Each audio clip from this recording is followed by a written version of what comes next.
T'as déjà un pouvoir naturellement. Alors pour le peu que t'es un petit peu malsain, regardez ce que ça donne.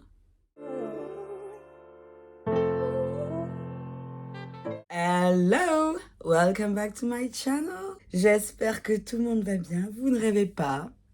Je suis rousse. Si vous le savez pas, ça veut dire que vous ne me suivez ni sur TikTok, ni sur Instagram. Déjà ça me plaît pas beaucoup. Je vais remettre mes réseaux sur l'écran, mais à un moment donné, ça fait beaucoup de fois que je vous le répète. Suivez-moi partout. J'ai eu un flashback qui est revenu, mais d'un coup, à propos d'une histoire que j'ai vécue dans mon travail. Et je me suis dit, mais non, c'est trop incroyable. Si Netflix ne me paye pas pour faire ces droits-là, il faut au moins que ça soit sur YouTube. Bienvenue dans New York Unité Spéciale, bienvenue dans FBI, tout ce que vous voulez, les experts. J'allais dire la ville, et on a dit anonymat. Dans le système judiciaire, les crimes sexuels sont considérés comme particulièrement monstrueux. À New York, les inspecteurs qui enquêtent sur ces crimes sont membres d'une unité d'élite, appelée Unité Spéciale pour les victimes. Voici leurs histoires. Je suis éducatrice spécialisée depuis une paire d'années, et lors de mes débuts, j'ai travaillé dans une association qui permettait aux personnes en difficulté financière de pouvoir être logées et de se réhabiliter en société, que ce soit en termes d'accompagnement administratif, financier, social, etc., etc. J'ai des collègues et une en particulier qui va être l'actrice de cette histoire, une femme, je sais pas, une trentaine d'années, quelque chose comme ça. Et vous avez la personne accompagnée, donc professionnelle, public, comme si vous aviez l'infirmier patient. Vient cette collègue, on remarque que c'est une personne qui va pas forcément manger le midi, une personne plutôt mince voire maigre en termes d'alimentation. C'est déjà poser des questions sur le fait qu'elle mange à sa faim, est-ce qu'elle est anorexique, etc. Mais c'est l'ordre de la vie privée, hein. Comme je le dis toujours, je fais déjà du social dans mon boulot, je vais pas le faire dans mon perso. Et le midi, lorsqu'on mange avec les collègues, etc., elle a tendance à visiter les familles, aller les voir parce que c'est un moment qu'elle estime plus intéressant selon elle, parce que les familles se retrouvent dans les repas, etc. Et souvent, elle est invitée à manger parce qu'ils sont logés par l'institution et puis après, quand ils ont des ressources, ils payent une redevance. Un peu comme un loyer, sans être aussi important, vous doutez bien qu'on va pas leur claquer des charges à 1400 € quand ils ont une famille de 3 gamins. Elle va régulièrement chez cette famille pour la visiter comme tous les autres suivis au niveau du midi. Elle n'hésite pas à prendre de la nourriture un peu en doggy bag, elle repart avec son tupperware et parfois, elle nous explique qu'elle le ramène pour chez elle. Petite information importante, dans le cadre de notre travail, on est amené à recevoir pas mal de cadeaux parce qu'on crée du lien, pas mal de petites attentions. Dans la politique de notre structure, ça nous a toujours été indiqué comme c'est pour l'équipe. C'est jamais je prends quelque chose qui est juste pour moi personnellement. Ça, c'est pas possible parce que vous doutez bien que dans un métier comme le nôtre, si on commence à rentrer dans des liens comme ça, il peut se passer des choses assez compliquées. Vous allez le voir aujourd'hui. Important également de souligner que ce monsieur a fait de la prison, que ce monsieur a déjà potentiellement levé la main sur sa femme. Bon, moi, je vais vous dire, je pense à 100% qu'il l'a déjà fait. Il a une énorme emprise sur sa femme. La collègue nous explique de moins en moins ce qui se passe avec cette situation. C'est questionnant, mais encore une fois, moi, je suis pas chef de service. Je suis pas la mère d'autrui. J'ai déjà mes situations à gérer. Je vais pas commencer à aller creuser dans celles de mes collègues. Deuxième info importante, sa collègue est mère de plusieurs enfants et qu'elle est séparée de leur père. Si vous voulez, moi, elle était ma voisine de bureau, en face de moi.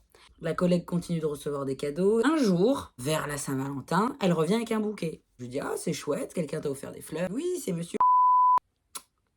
Monsieur t'a offert des fleurs. Tu les as acceptées. Bah oui, ça fait plaisir, c'est une attention. T'es au courant que tu n'es pas sa femme. Même si j'étais jeune professionnelle, il y avait quand même des choses où j'étais obligée de me questionner et ouvertement. Le gars n'est pas capable de respecter sa femme, hormis en lui mettant des coups sur la gueule. Par contre, offrir des fleurs à sa référente, il y a quelque chose qui se passe. Trop lourd pour moi. Quelque temps après, la police nous appelle pour nous demander si ce monsieur est bien suivi chez nous. On a besoin d'un minimum d'informations les concernant pour être sûr que déjà c'est la police et que c'est dans le cadre d'une enquête, etc. Parce qu'on n'est pas là pour divulguer les informations des gens. Secret professionnel, il y a de la vie privée, on accompagne des personnes qui sont parfois sans papier. Lorsque le monsieur me demande où est mon chef de service ou ma chef de service, on est sur une ouverture d'enquête concernant le papa dont je vous parle depuis tout à l'heure, le suivi de ma collègue, qui se retrouve bizarrement avec sa voiture totalement castrée dans la maison de son ex-mari.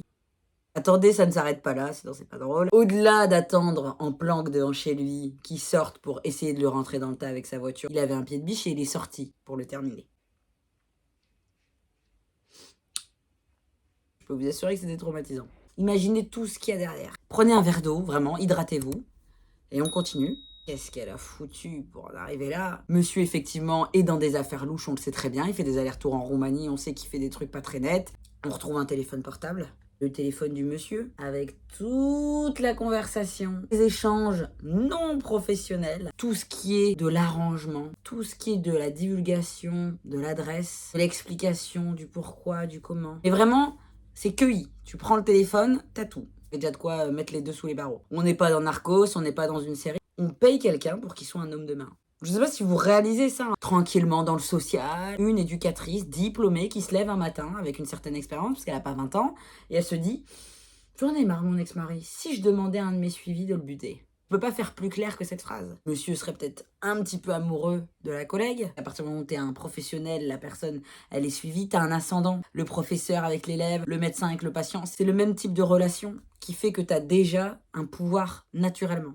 Alors pour le peu que t'es un petit peu malsain, regardez ce que ça donne. Évidemment, la faute professionnelle a été plaidée pour la collègue. Elle a forcément dû quitter son travail. Concernant monsieur, il est parti en prison pour 1 an ou 1 an et demi, il me semble, ferme. Pendant ce temps-là, j'ai récupéré la référence. De près ou de loin, de toute façon, la situation, j'étais à fond. Hein. Autant parce que c'était ma collègue d'en face, autant parce qu'après, j'ai accompagné la famille. J'ai réalisé la puissance de l'emprise lorsque j'ai vu cette histoire, que je l'ai vécue. Au niveau de ma collègue, avec ce suivi, elle pouvait lui faire n'importe quoi, on aurait dit un pantin.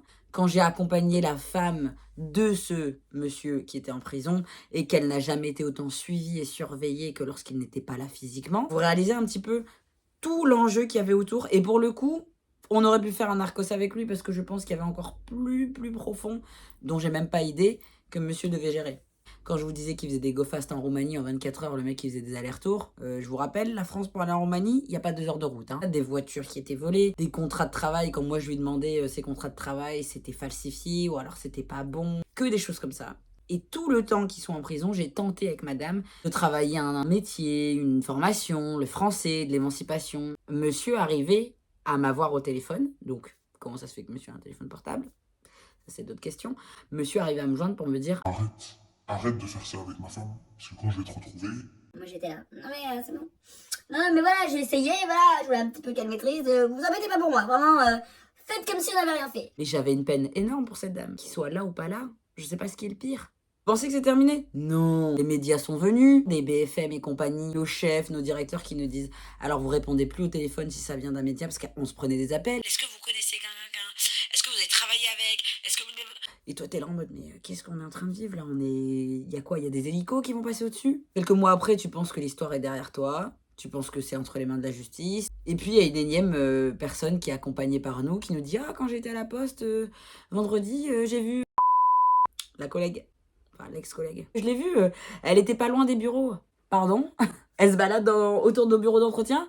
Elle n'est pas censée avoir fait une mesure de réparation, des choses comme ça il y a 4 mois? Je ne sais pas ce que cette personne est devenue, je ne sais pas où ça en est, et j'ai pas été chercher. Mais je voulais vous partager cette histoire parce qu'elle est absolument folle, elle est absolument dingue. Est-ce que si on donne du pouvoir à quiconque, la personne en fait forcément n'importe quoi? Jusqu'où va l'emprise dans l'accompagnement social, jusqu'où va la relation? À partir de quand la relation devient malsaine? Doit-on accepter ou non toute forme d'attention, de cadeaux, etc. de la part d'une personne qu'on accompagne? Il y a plein de questions comme ça qui me reviennent. À quel moment cette collègue, elle a glissé? Elle a été utilisée comme un objet. Je suis pas en train de justifier, d'excuser ce que ce monsieur a fait. Mais les circonstances sont importantes. On parle d'une personne qui est dans l'attente d'une régularisation, d'une situation stable, qui est accompagnée par un professionnel, enfin par une professionnelle.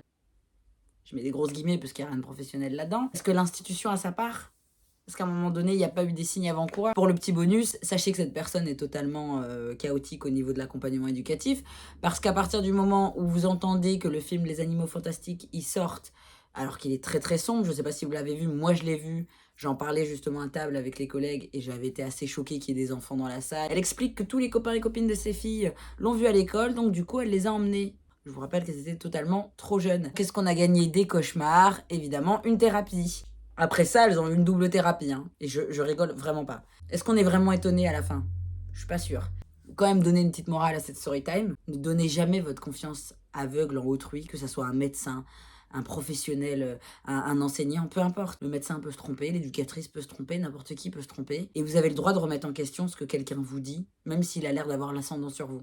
C'est pas parce qu'un professeur vous dit qu'il a raison et que l'étudiant n'a pas le droit de remettre ça en question. Ce cas-là, c'est encore un bel exemple pour vous rappeler que la faute peut arriver de n'importe qui et que bien souvent, C'est dans les milieux où on pense les plus sains, les milieux les plus enclins à être dans l'empathie, dans des choses bienveillantes, qu'on a les pires personnes. Dois-je vous rappeler tout ce qui se passe dans le milieu de l'animation, dans les familles d'accueil? Je pense que vous avez déjà entendu des sacrés reportages sur ces milieux-là.